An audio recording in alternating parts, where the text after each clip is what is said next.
Good day, everyone. Hope your week has gotten off to a good start. I'm going to read the first reading for today's Mass Tuesday. It's from the book of the prophet Micah. Shepherd your people with your staff, the flock of your inheritance, that dwells apart in the woodland in the midst of Carmel. Let them feed in Bashan and Gilead, as in the days of old, as in the days when you came from the land of Egypt. Show us wonderful signs. Who is there like you, the God who removes guilt and forgives sins for the remnant of his inheritance? Who does not persist in anger forever, but delights rather in clemency, and will again have compassion on us, treading underfoot our guilt? You will cast into the depths of the sea all our sins.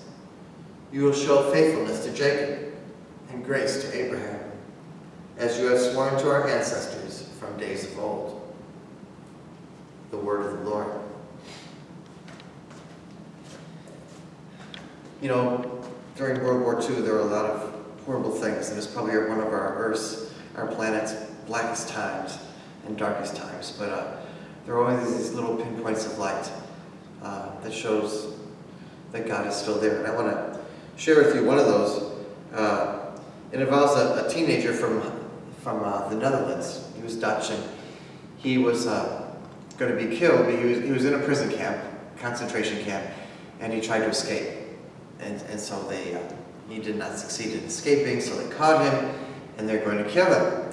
And so the night before he died, he wrote a note to his dad, and I want to read you part of his letter. Father, read this letter alone, and then tell Mother carefully. In a little while, at 5 o'clock, it is going to happen. I feel so strongly my nearness to God. I am fully prepared to die. I have confessed my sins and have become very quiet. So even at the brink and edge of death, he makes peace with God and confesses his sin. And that's what the prophet Micah was trying to say in the first reading day.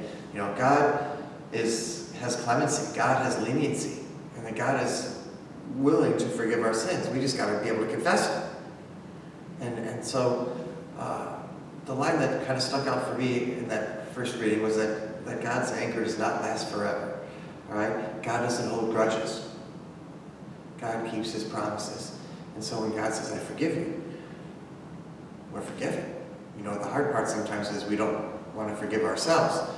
And so just reflecting on Micah and that Dutch teenager, you might want to think about in your own life and do a little reflection about forgiving yourself and experiencing the sacrament of reconciliation where God forgives you so that you never have to worry about it again.